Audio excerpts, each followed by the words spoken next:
Praise the Lord. இன்றைய நாளில் ஆண்டவர் சொல்ல விரும்பும் வார்த்தை, சிறுமைப்பட்டவன் மேல் சிந்தையுள்ளவன் பாக்கியவான், தீங்கு நாளில் கர்த்தர் அவனை விடுவிப்பார். சங்கீதம் 41:3.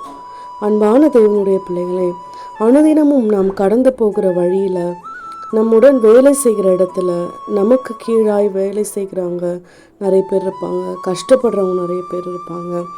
அப்படிப்பட்ட சிறுமையான சூழ்நிலையில் இருக்கிறவங்கள பார்த்து மனம் இறங்கி நாம் அவர்களுக்கு ஏதாவது ஒரு நன்மையை செய்யும் பொழுது அந்த இடத்துல தேவனுடைய இருதயம் அவ்வளவு ஒரு சந்தோஷமாக இருக்குமாங்க.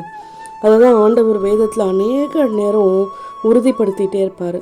பசியுள்ளவனுக்கு உணவு கொடுத்தியா, தாகமாக இருந்தது தண்ணி கொடுத்தியா, அது மாதிரி கேட்பார். நம்மளுடைய வாழ்க்கையில் இனிமேல் யாராவது சிறுமைப்பட்டவங்களையோ தேவையில் இருக்கவங்களையோ உண்மையாகவே உங்களுக்கு ஒரு கஷ்டம் இருக்குது, நம்ம கொடுக்குற ஒரு சின்ன உதவி மூலயமா உங்கள் வாழ்க்கையில் ஒரு பெரிய சந்தோஷம் கிடைக்கும்னா நின்று அந்த உதவியை செஞ்சுட்டு வர பழகிக்கோங்க. அது ஒரு ஆறுதலான வார்த்தையாக இருக்கலாம், ஒரு வேளை சாப்பாடாக இருக்கலாம். ஏதோ ஒரு விஷயத்தை நம்ம செய்யும் பொழுது ஆண்டவர் மேலே நமக்கு ஒரு தீங்கு நாள் வரும்பொழுது, நமக்கு ஒரு கஷ்டம் வரும் பொழுது அதிலிருந்து நம்மை விடுவிக்க அவர் காத்திருக்கிறார். நம்மை எந்த ஒரு தீமையும் அணுகாமல் எதையும் நம்ம அனுபவிக்கக்கூடாது, நமக்கு எந்த ஒரு கஷ்டமும் வரக்கூடாது, நமக்காய் நின்று அவர் போராடுவார், நம்மை விடுவித்து காத்து கொள்வார். இனி சிறுமைப்பட்ட யாராக இருந்தாலும் ஒதுங்கி வராமல் நன்மை செய்ய பழகலாம். ஆமேன்.